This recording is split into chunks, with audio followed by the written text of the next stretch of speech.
বানাচ্ছি লঙ্কার আচার। তেলটা আমি গরম করে নিয়েছি আর এর মধ্যে দিয়ে দিচ্ছি লবঙ্গ, জিরা, গোলমরিচ আর লঙ্কাগুলো আমি ভালো করে ধুয়ে শুকিয়ে রেখেছি।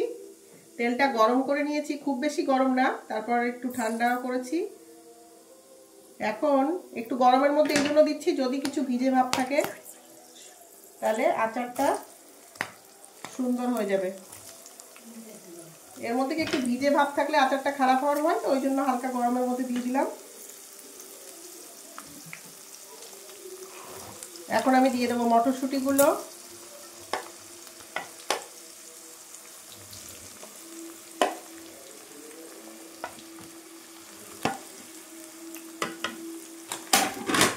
একটু গরমের মধ্যেই দিচ্ছি। এখন এর মধ্যে আমি দিয়ে দেবো, এটা নিয়ে নিয়েছি রাই। রাইটাকে আমি একটু মিক্সিতে পিষে নিয়েছি।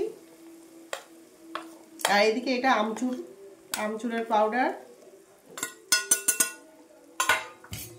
এখন দিয়ে দেবো এর মধ্যে হলুদের গুঁড়ো, দিয়ে দেবো একটু লঙ্কার গুঁড়ো কালারের জন্য, যেহেতু এর মধ্যে লঙ্কা দেওয়া আছে বেশি লঙ্কা লাগবে না।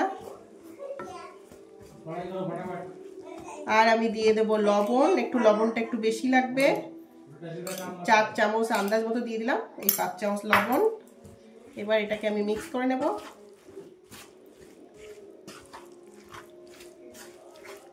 এই আচারটা অনেক দিন পর্যন্ত রেখে খাওয়া যায় রুটি পরোটার সাথে।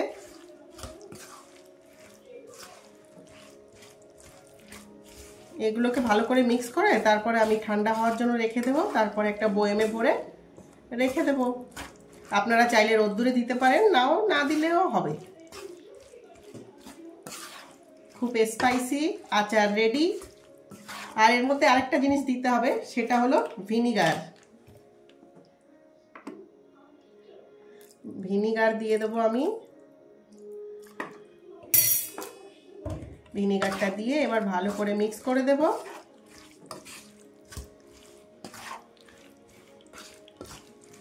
লঙ্কার আচার রেডি। এটা এখন বয়েমের মধ্যে ঠান্ডা করে বয়েমে ভরে রেখে দিন।